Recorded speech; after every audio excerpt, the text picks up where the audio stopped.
So understanding those 4 principles of behavior and keeping them in mind will help reduce behavior problems as you're empowering the children to make more of the right choices. You can also do this by creating a culture of promoting positive behavior. I have been lucky enough to be in some programs, granted usually just for a couple weeks, where there are a group of staff that are veterans, they're well trained, and they know how to manage behavior problems. But the fact of the matter is, knowing how to manage tough situations will not mean that behavior problems don't happen. And so, we're going to take some time to think about how can we create a culture of promoting positive behavior that will then show that kids are receiving attention for positive behavior and not just negative behavior. And then the kids are more likely to behave correctly or behave in a positive way and not have as many behavior problems that then you and your staff have to worry about dealing with on a daily basis. So, let's look at some ways that you can do this in your program. So, promoting positive behavior is a shift in your out-of-school time program from discouraging negative behaviors to really focusing on reinforcing positive behavior. We're going to do this in a few ways. We're going to be consistent in maintaining positive expectations. We're going to notice when children do something well. We're going to give a lot of positive feedback. And we're going to always model positive behavior. So let's take a look at what some positive expectations do not look like. So when we're writing our expectations for our kids, or even better, if you can have the kids involved in writing the expectations for your program, that's the ideal. But if that can't happen, it's important to not use the word not or no. We want to frame them positively. Because if they're framed positively, then staff and children are encouraged to focus on positive behavior. And it's very clear what the goals for behavior are, and they can see what those good choices are, what they look like. And when the expectations are written in a positive way, then the kids know what they should be doing, and it's clear and very specific. So we'll look at this first example here. We have don't run in the building. So a child has to think to themselves, all right, I'm not supposed to run in the building, so I need to walk. They've had to make that movement between. They know what they're not supposed to do, but then they have to think about what do I need to do. So instead we should frame it positively. We can say walk while you're in the building, or it might be that, if you're in a program that's in a school, maybe you need to walk in a line with a staff member to and from classrooms, whatever it might be. So I'm going to encourage you to pause the video for just a second and look through these 5 different expectations and think about how would you rewrite them to be in a positive way. All right, so pause the video real quick, and then we're going to come back and show you the correct way that we would write them.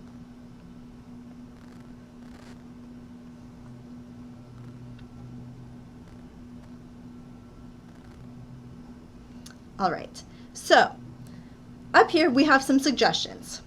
By no means are they the exact right ways to do it, but the point being that they're written in a more positive way. So we see that don't run in the building has become walk while in the building. Don't hit other people has become keep your hands to yourself.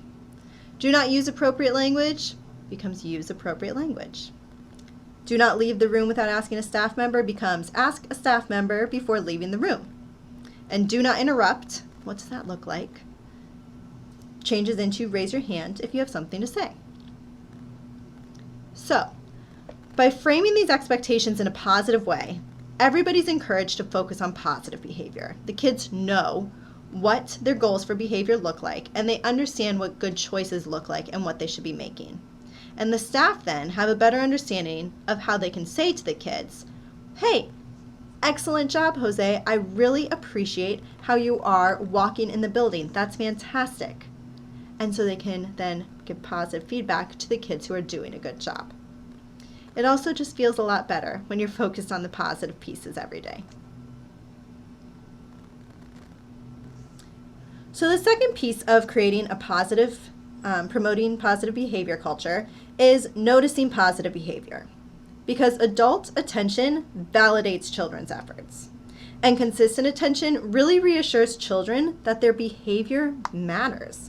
By saying, I see that you are doing the right thing and I appreciate it, you're saying to the kids, what you're doing matters. You're not being overlooked because you're the child who is never misbehaving. And like I said before, the staff attitude is just improved when they get a chance to focus on positive behavior each day and not negative behavior. So when you're noticing positive behavior, it's important to be very specific with the kids. So you might say something like, I really appreciate that you include everyone in your game of tag on the playground. You're very kind. So you're being specific about what they're doing well, and then you're naming a quality or trait about them that you appreciate.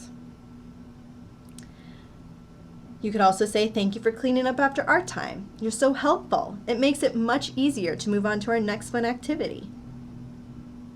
So you're saying thank you. You're saying, I see what you are doing. I see that you are behaving well and doing a great job, and I appreciate it. And so you are validating that child's efforts to behave well and to, behave positively while in the program. A good rule of thumb to think about is you should provide 4 positive statements to a child for every 1 negative. So that means not that when a kid is misbehaving, you walk up and you say, you know what? Your shirt's cool, you tie your shoes really well, I guess you're really great at soccer, and you tell funny jokes, but you need to stop running in the hallways. It's not what it means. It means that you are going to make an effort to talk to a child about 4 positive things for every 1 negative thing. So that you're really reinforcing them about the positive things they're doing more often than you're having that negative conversation with them. And so you can do this by praising them immediately when a good behavior occurs, and praise them for anything, right? It might be effort or follow through or a specific activity. A lot of times, the children who hear that negativity all the time benefit so much from hearing that one small positive.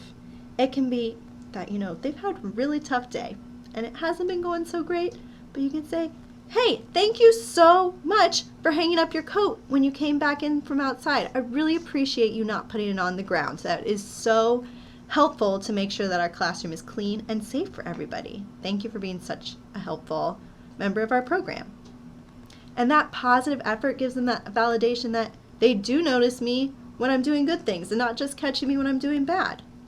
So it's important to give that positive feedback as much as you can and try to keep that rule of thumb in mind. It's not a perfect system, but something to keep in mind. If you do need to redirect a child on something small, then I encourage you to use the feedback sandwich. This is one of my favorites. You start with providing a compliment, and then you share an area of improvement or a redirection you want to give them. And then the third piece is to provide another compliment that has to do with the redirection, and so that they understand that you believe in them, that they can do the redirection, that you're not just giving them some unachievable task. So, for example, I had a child, we'll say his name is Caleb, who every time that he was playing this game called Bump, it's a basketball game, he kept yelling, yes, when he would get someone out. And so I had to have a conversation with him about how that wasn't making people feel very good. And Caleb was kind of sensitive, so I knew that he would need the compliment or the feedback sandwich to give him a little boost to know that I wasn't just, saying he needed to try something without any confidence that he could do it. So I might say, Caleb, you are getting really good at your free throw shots in Bump. But when you yell yes when people get out, it hurts their feelings and they don't feel very good. So I need you to stop yelling when they get out, please. I know that you can do this because you are such a great team player when I see you play soccer, and I see you support your teammates and the other team really well in soccer games by saying congratulations when everybody scores a goal. So do you think you can try that out for me? Do you think you can stop yelling yes when people are getting out in the game? So you've given him a compliment, boost him up, give him a redirection, and then said, I know you can do this because I see you do it in other places around our program. And so the feedback sandwich is a really great way that you can build up that positive behavior culture in your program. The other piece of this is really making sure that your staff are always modeling good behavior. This is important because if the staff are doing something they're not supposed to be doing and the kids see it, then it's kind of a double standard and it's really tough to enforce that rule. So always keeping in mind that kids see everything, they hear everything, and so it's always important to be a great role model at all times.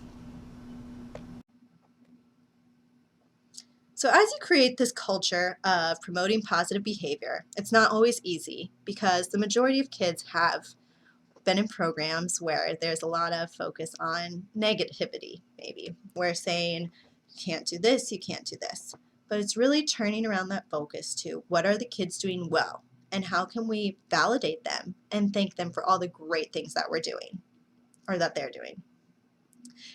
And by creating this culture and focusing on the positive, it will make the kids happier, it will make you happier, and it will likely lead to fewer behavior problems. So then you don't have to pull out those tools about behavior management as often because things are going more smoothly because the children know that they're going to receive that validation for that positive behavior instead.